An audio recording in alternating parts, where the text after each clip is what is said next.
Yes, a technical twofer to start with this month. First of all, format's really original sprite thingy, or Frost.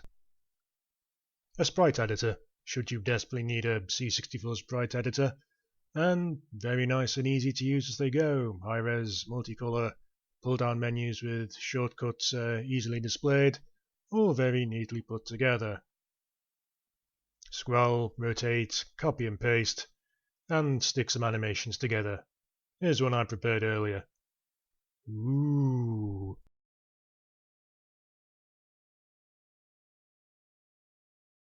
The second part of our technical twofer is the Multihack. Yeah, it's just a bunch of it's a cheat program, saving you having to type in the listings from the magazine. Mostly Codemasters and Mastertronic games, I think. They all used pretty much the same tape loader, apparently. What have we got here?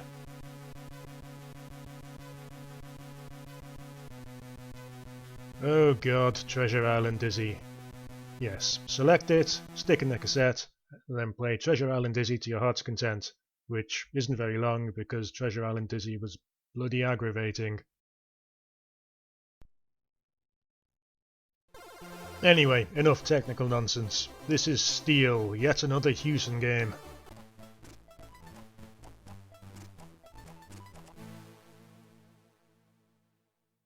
You play as what is clearly one of those robots from the black hole. You have to pick up these cartridges and deliver them to a computer somewhere and do it 8 times. This here is an energy recharger. Yes, if you've never seen the black hole, then go and watch it. Not because it's particularly good, in fact it's kind of bad by very many objective measures, but it's kind of baffling to think that Disney, of all people, would put out something as completely nuts as it was, especially the ending. Anyway, this is where we have to deliver our cartridge to, and we are presented with this little mini-game. You have to blast your way through the defences without running out of time, and getting hit will reduce your time by, what, about 5 seconds or something? Fortunately, you can just hold down the fire button, you don't have to manically hammer at it. The strategy, such as it is to try and stick in the middle so you can blast through effectively, and it gives you enough room to dodge around. And there we go.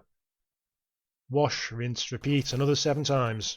Except don't, because this isn't a particularly difficult game, what with all of the copious recharge points. And I completed it back in the day, using a map printed a few issues later. And all it does is give you some bonus points and the game over screen. So, screw you, game.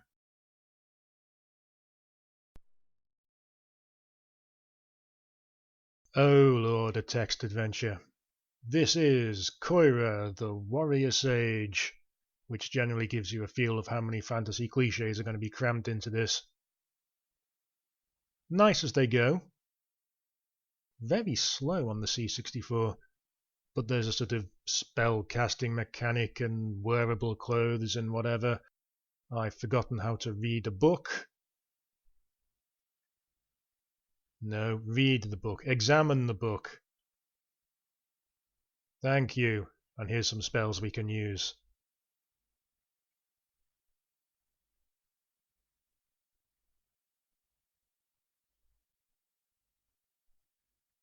Let's see what else we've got on us.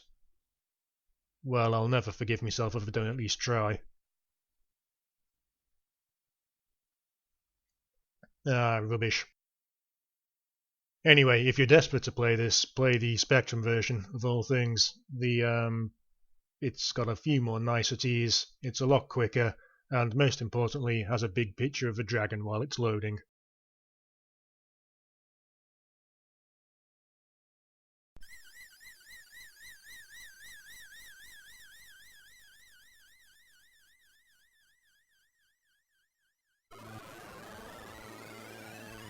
Man, Rob Hubbard could get some weird noises out of the C64. This is Thrust, and a game that means a lot to me in a strange way. It it's kind of responsible for, in a small way, for my subsequent career path, because it's the first game where I saw actual real physics for the first time. Not just in the inertia and thrust of the ship. Shooting these reactors a bit will become clear in a moment. But almost.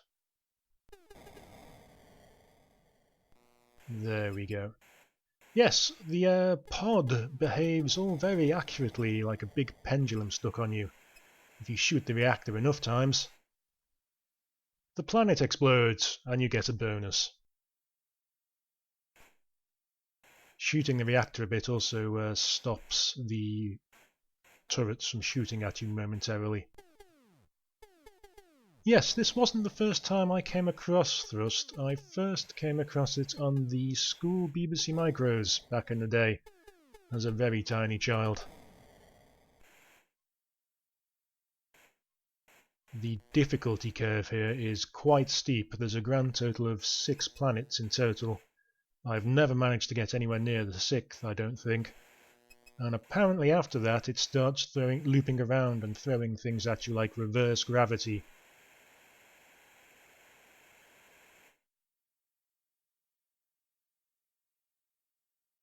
We do have a shield, but you can't fire when using it, and it chews through your fuel. Something I'd forgotten and I'm not a fan of is the sort of weird forced scrolling on occasion. Nice shooting, Tex. There we go. Yes, very, very gently is the order of the game.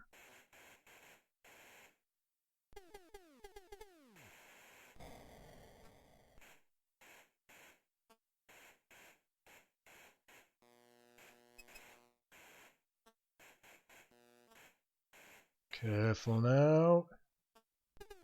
No, yes, no. Oh well.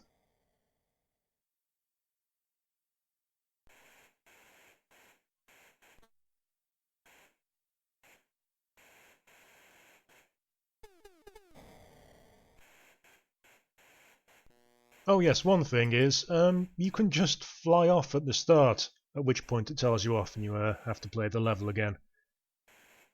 If you've managed to complete it without picking up the pod. Spent a lot of time trying to duplicate the physics of this on, of all things, Blitz Basic on the Amiga back in the day.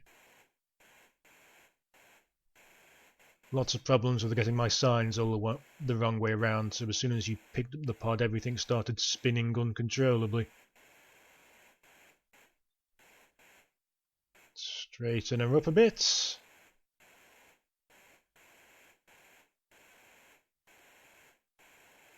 Yes, I'm not even bothered going to trying to destroy the planet after like the first level. I forget if shooting your own pod kills you, and I'm in no hurry to find out.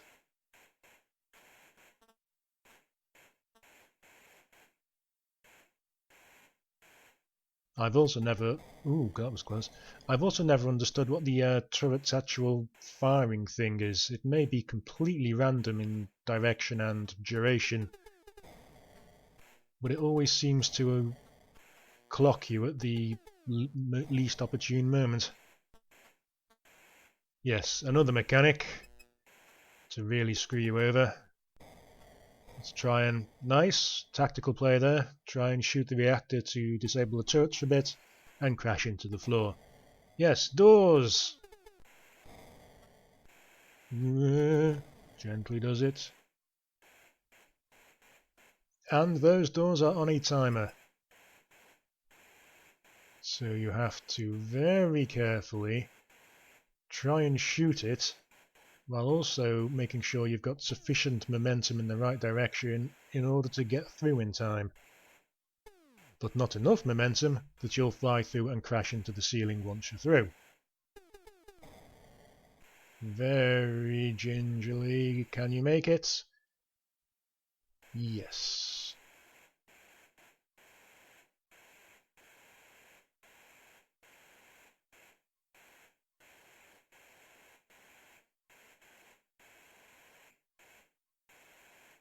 Oh, hell's teeth.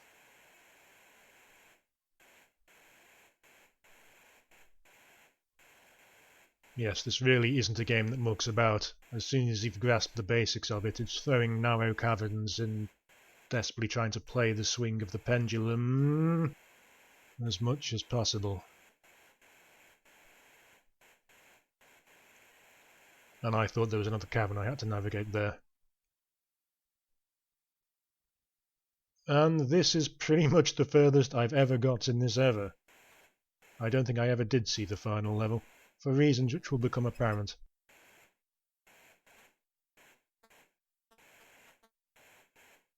For starters, turret spam everywhere.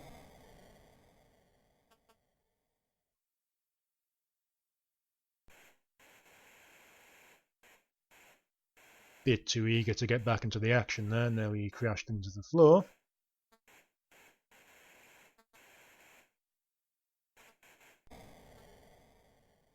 Not going terribly well, this.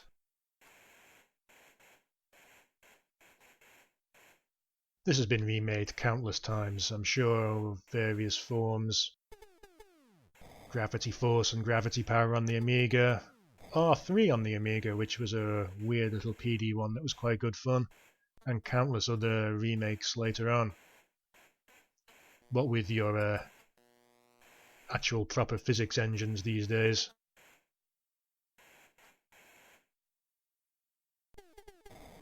There we go. Let's see if we can fly.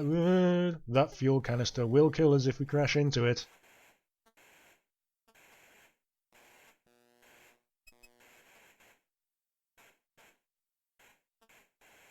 I can hear you, you little sod. Where are you? Is that two of them? That's two of them. That's at least two of them.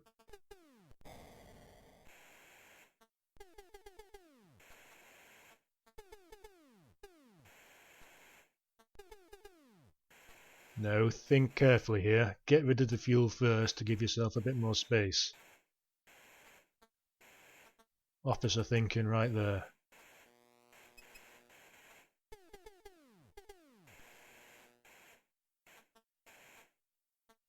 Yeah, ooh. Did that turret just fire two shots at once, or was there two down there?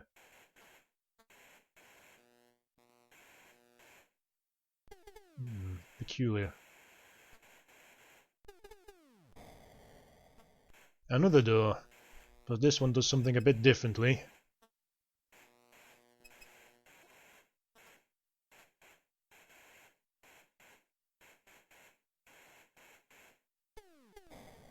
It opens in this weird Venetian blind manner. That was too quick. Oh. I didn't realise the pod pedestal didn't kill you once you crashed into it. And away! No.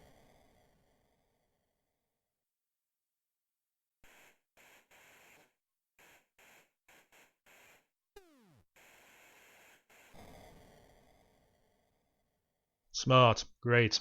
Good.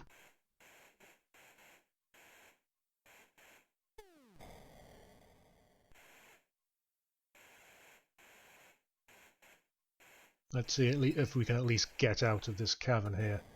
You do respawn with the pod if you get out to certain restart points. Gently. Straighten her up. Straighten her up in the other direction would be useful.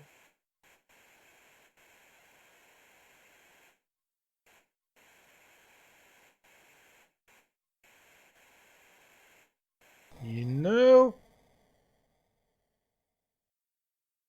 Ah, well. Thrust. Great little game. Love it to bits.